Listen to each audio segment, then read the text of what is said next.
Hi friends, ഞാൻ ജോബിൻ. ഇത് Misha max blog 18. ഇന്ന് ഞാൻ വന്നിരിക്കുന്ന ആരിക്കാടി ഫോർട്ടിലാണ്. അതായത് കുമ്പള ഫോർട്ട് എന്ന് പറഞ്ഞ സ്ഥലം. കാസർഗോഡ് റെയിൽവേ സ്റ്റേഷനിൽ നിന്ന് കുറച്ച് ദൂരം മാത്രമേ ഉള്ളൂ. അല്ലെങ്കിൽ കുമ്പള റെയിൽവേ സ്റ്റേഷനിൽ വന്ന് ഇറങ്ങിയിട്ട് അവിടെ നിന്നൊരു 10 രൂപ പോയിന്റിൽ ബസ്സിൽ കയറിയാൽ മതി. ഒരു ടോൾ പ്ലാസയുണ്ട്, അതിനോട് ചേർന്നാണ്, കുറച്ച് ദൂരമേ ഉള്ളൂ. കാസർഗോഡ് ജില്ലയിലെ കുമ്പള റെയിൽവേ സ്റ്റേഷനിൽ നിന്ന് ഏകദേശം 1.5 കിലോമീറ്റർ അകലെയായിട്ടാണ് കേട്ടോ ആരിക്കാടി കോട്ട അഥവാ കുമ്പളക്കോട്ട സ്ഥിതി ചെയ്യുന്നത്. ദേശീയപാത 66 തൊട്ട് ചേർന്നിട്ടാണ് കുമ്പളക്കോട്ട സ്ഥിതി ചെയ്യുന്നത്.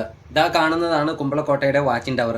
കോട്ടയ്ക്ക് ഉള്ളിലേക്കുള്ള വഴികളെല്ലാം പുല്ലും എത്തി നിൽക്കുന്നതുകൊണ്ട് നമുക്ക് യാത്രയ്ക്ക് വളരെ ബുദ്ധിമുട്ടാണ്. വളരെ ശ്രദ്ധയോടെ കൂടി പോയില്ലെങ്കിൽ പല കുഴികളിലും ചാടാനുള്ള ഇടവരും. എങ്കിലും ഇതിനെല്ലാം തരണം ചെയ്താണ് നമ്മൾ മുന്നോട്ട് പോകുന്നത്. ചില ഭാഗങ്ങളിലെല്ലാം നമുക്ക് മനസ്സിലാക്കാൻ ബുദ്ധിമുട്ടുള്ള പോലെ പുല്ല് കയറി കിടക്കുന്നതുകൊണ്ട് ഇതിനോടൊപ്പം പഴയ ഫോട്ടോകൾ ഞാൻ ആഡ് ചെയ്തിട്ടുണ്ട്. ഇതൊരു പഴയ ഫോട്ടോയാണ്. ഇനി നമുക്ക് ചരിത്രത്തിലേക്ക് പോകാം. കർണാടകയിലെ കേലാടി, ഇക്കേരി, ബെഡനൂർ എന്നിവിടങ്ങളിൽ തലസ്ഥാനങ്ങളായിട്ടുണ്ടായിരുന്ന കേലാടി നായകരാണ് ഈ കോട്ട നിർമ്മിച്ചതെന്നാണ് പറയപ്പെടുന്നത്.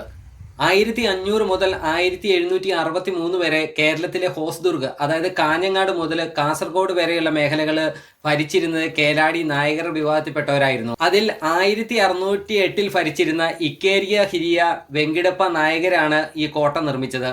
ചരിത്രരേഖയായ സൗത്ത് കാനറ ഡിസ്ട്രിക്ട് മാനുവലിന്റെ 2ാം വാല്യത്തില് കോട്ടയുടെ പ്രവേശന കവാടത്തിൽ കന്നഡയിൽ ഇത് ലിഖിതം ചെയ്തിട്ടുണ്ടായിരുന്നു എന്നാണ് പറയപ്പെടുന്നത്.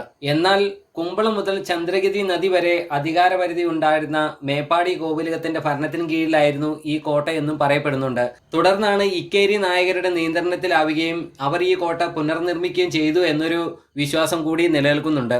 എന്നിരുന്നാലും കോട്ടയുടെ പൂർണ്ണമായ നിയന്ത്രണം ഇതിനുശേഷം ടിപ്പു സുൽത്താൻ കൈവശമാക്കുകയും എന്നാൽ ടിപ്പു സുൽത്താനെ പരാജയപ്പെടുത്തി ബ്രിട്ടീഷുകാർ ഇതിന്റെ നിയന്ത്രണം ഏറ്റെടുക്കുകയും ചെയ്തു എന്ന് പറയപ്പെടുന്നുണ്ട്. എന്നിരുന്നാലും കോട്ടയുടെ സംരക്ഷണം ഇപ്പോൾ വളരെ മോശമാണ്. ഒരു കാലഘട്ടത്തിൽ ഗവേഷണങ്ങൾ നടത്തി ഒത്തിരിയേറെ കാര്യങ്ങൾ ഇതിനകത്ത് കണ്ടെടുത്തതായിട്ട് പറയപ്പെടുന്നുണ്ട്. എന്നാൽ ഇപ്പോൾ തീർത്തും മോശമായ അവസ്ഥയിലാണ്. ഇത്രയൊക്കെയാണ് ഇന്നത്തെ എൻ്റെ വീഡിയോയിൽ ഞാൻ ഉൾപ്പെടുത്തിയിരിക്കുന്നത്. നിങ്ങൾക്ക് എൻ്റെ വീഡിയോ ഇഷ്ടപ്പെട്ടിട്ടുണ്ടെങ്കിൽ സപ്പോർട്ട് ചെയ്യാൻ മറക്കരുത്. ബൈ.